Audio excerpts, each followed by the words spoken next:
Welcome to class today, people. Today is College Football 101. Here's what we're talking about: bandwagoning. And then we'll talk about other matters related to college football as well. Does anybody here know what bandwagoning is? Yes, you, Ohio State, what is bandwagoning? Yeah, I have a question about bandwagoning. Well, it's not a question, it's more of a statement. It's so wrong if people bandwagon. You got to stick with your team. And I'm sorry, it just really gets on my... Hey, is that Jacksonville State beating Florida State? Like I was saying, that is so wrong of people to switch teams just because your team loses one game, possibly at like noon on Fox, so the whole world can see it. That's just wrong. I can't stand it when people do that. Texas, don't even get me started on you, but go ahead, what's your question? I have a two-part question. Actually, three parts. One, I need to go to the clinic. I'm not feeling too good. Two, how do you get people to bandwagon on you? And three, is there such thing as getting out of a contract? Texas, it's your fault. You signed the contract. No one's going to bandwagon on you until you learn what a W in the SEC looks like. Tennessee, what's your question? So why don't the receivers catch the ball? All right, that's not about bandwagoning, but it's called an overthrow. That means you threw the ball past your receiver. Okay, so it's called overthrow, but I don't understand. Why don't they catch the ball? I threw it. Again, Tennessee, it's called an overthrow. That means you threw it past your receiver. Yes, you in the second seat right there. What's your question? We beat Colorado State. We're pretty good. Where's our bandwagon? South Dakota State. One, you're in the wrong class. This is the FBS class. You want the class next door for FCS schools. Two, it was just Colorado State. Coastal, are you even paying attention? Try again. No, not paying attention. We're America's team. We have 3 million viewers on ESPN. Yes, Navy, you have a question? Question. Why does no one bandwagon the Naval Academy? Navy, your offense only moved the ball a total of 83 yards. Nobody's going to bandwagon on you. Tennessee, now is this a question related to bandwagoning? Okay, good. Please ask it. We have a Vol Navy.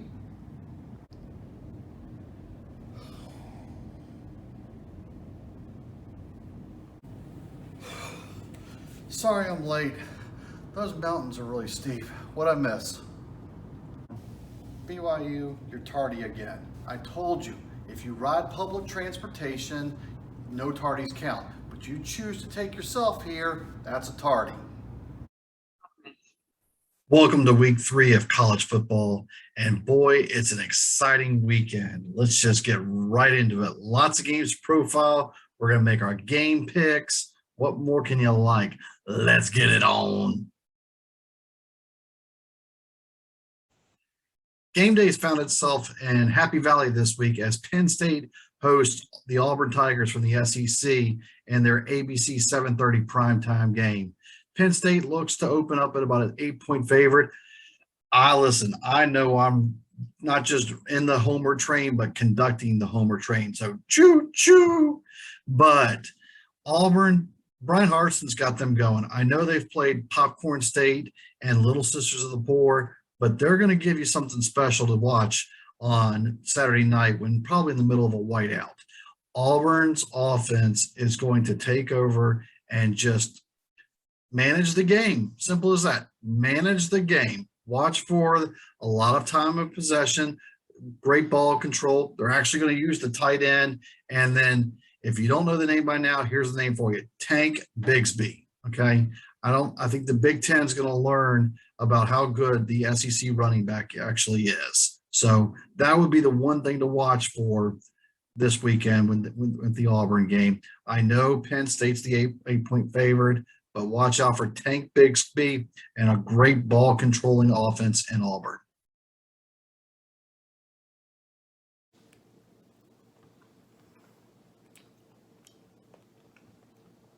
Ugh.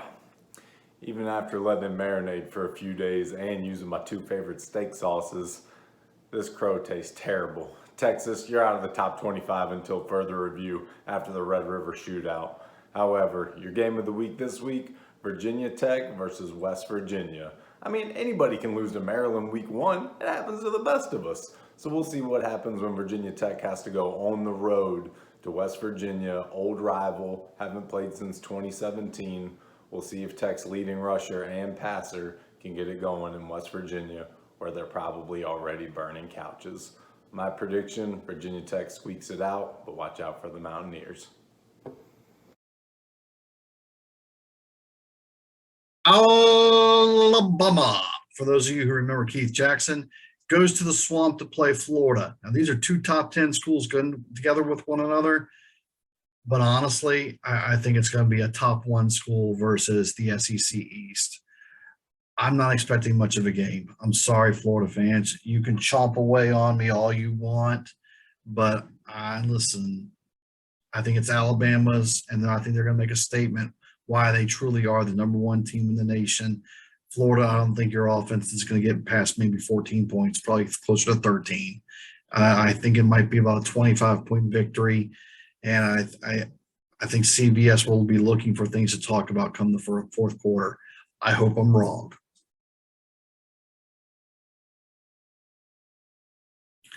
Let's head down to the Liberty Bowl, where Mississippi State and their Cowbells travel to Memphis.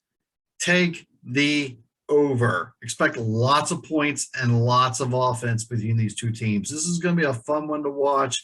It's a 4:00 game, so it's hidden in the middle of the afternoon, amongst other games. But this could be your fun one of the weekend. Memphis, Arkansas State last week, 55-50. Coach called it. It'll be closer than the experts think, okay? This one, same thing. I think it's going to be lots of offense and simply fun to watch between these two juggernauts of offenses going at it. Well, that doesn't mean there's much defense being played. Let's just remember that. Still, fun game to watch when you have on in the background, middle of the afternoon. Check it out. Memphis hosting Mississippi State. You're going to take one quarterback, Heisman Trophy candidate Sam Howell, or this Bryce Armstrong kid for UVA. I think I'm taking Bryce Armstrong. He's the number 1 rated quarterback after 2 weeks by PFF. I think Bronco Mendenhall is doing this team right. I know Carolina's a heavy favorite, but don't be surprised if UVA pulls a little minor or major upset here in the Coastal Division. Just something to watch for. And here are our picks for Week 3, everybody's favorite part. We'll start in Coral Gables, where a very surprising, I dare say surprising, Michigan State's team is up to 2-0 and plays the Hurricanes at predictably 1-1. Believe it or not, we're big on Michigan State, the Spartan Nation. Mel Tucker is really doing some tremendous work, and coaches on them too as well. Get your couches ready, because they might be a-blazing. West Virginia hosts Virginia Tech, and this is a classic rival. It's finally being brought back. Most of the crew is on the Hokies. Coach here, we're leaning towards West Virginia here for the part of the 14%. In South Bend, Notre Dame is not extremely heavy of a favorite as we are thinking they will be.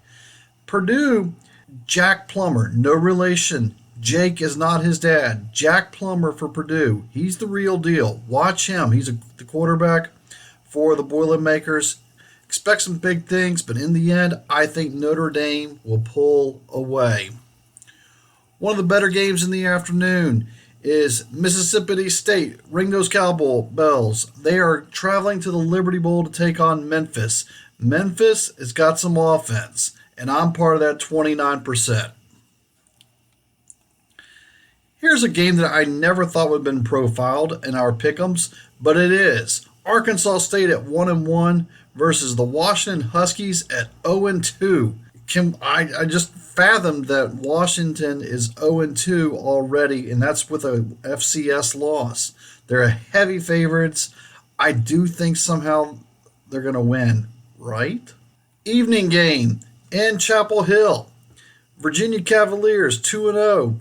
Got the North Carolina Tar Heels 1-1, and someone's going to have to take a major step forward and clinch this. And this could be coming down to which quarterback has the better performance. It's a 50-50 split for us, and coach is on the Cavaliers. Here's a fun one for you that my daughter can't stand because the green and the light blue don't go together, and the navy, the red, and the light blue don't go together. So apparently that's the important things that matter. But the nation gained respect for Tulane.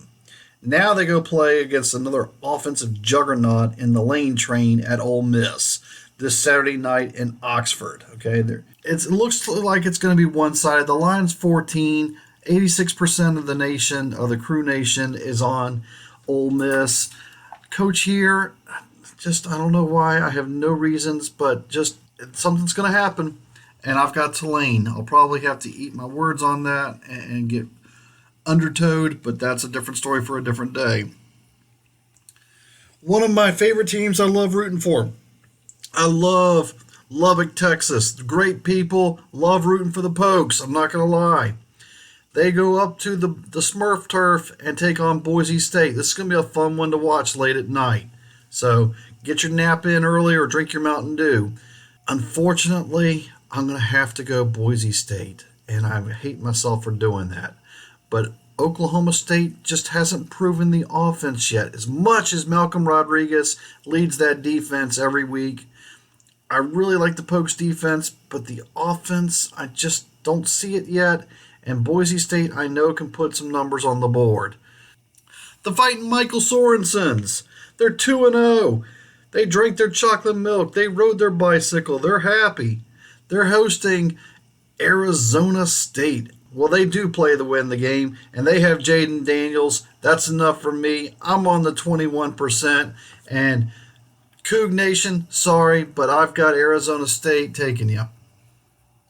And in the main event, 7:30 on ABC, the primetime game, Auburn travels to the Whiteout in Happy Valley. First time these two teams have ever met, non-bowl game. So Penn State's opened up as an 8-point favorite. Well, Brian Harsin, I'm sorry, until someone proves me otherwise, he's sound and they're doing all the little things right. And who's got the number one offense in the nation and who's got the highest scoring team per 100 possessions in the nation? Auburn does. Yes, they've played Popcorn State. Yes, they've played Little Sisters of the Poor. But still, wait till they implement this against a real team, and then I think they can really show off their talents. Yes, I'm on 71% of the nation saying that Auburn is going to win. War Eagle, enjoy your weekend and look for our videos on the tail end of the weekend, concluding and wrapping up the weekend.